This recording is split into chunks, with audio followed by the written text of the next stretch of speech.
Dr. Joe Adams here from Calibration Chiropractic, and I want to take the time to go over what the signs and symptoms of sympathetic dominance are. And to do that, we have to go through some anatomy, but I'm going to try to make it really fun for you. I could talk about anatomy all day, but for some of you guys who didn't really enjoy biology, it may not be as much fun.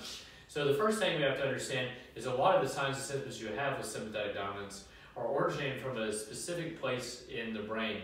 And it's actually the stem of the brain. So it's really the small part that comes out into the neck a little bit here. And that's a part of your spinal cord as well. In that stem, there is a primitive area, so an old area. And that old area is kind of like the monkey mind or the reptilian brain. And what I mean by that is very reactive.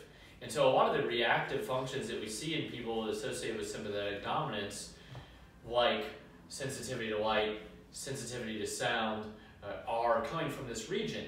And they all kind of hang out in the same place because it is a primitive area. And so one of those places is called the mesencephalon, and that's a specific reptilian or older style brain. And in that mesencephalon is a couple of nuclei, or let's just say a couple of control centers. And the one that we want to talk about when it comes to light sensitivity is our superior colliculus.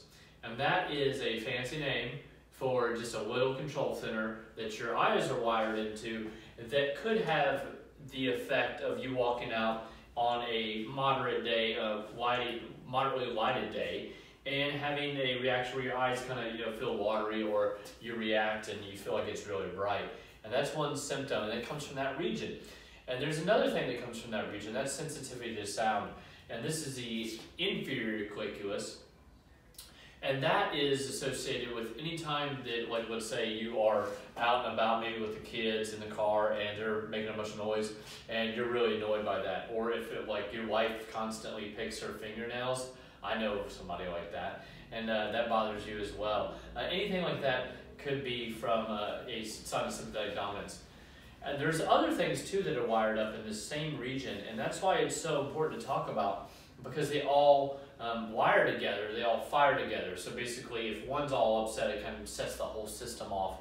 And that's how we can make a good approach to reducing these things across the board if we're working them all at one time.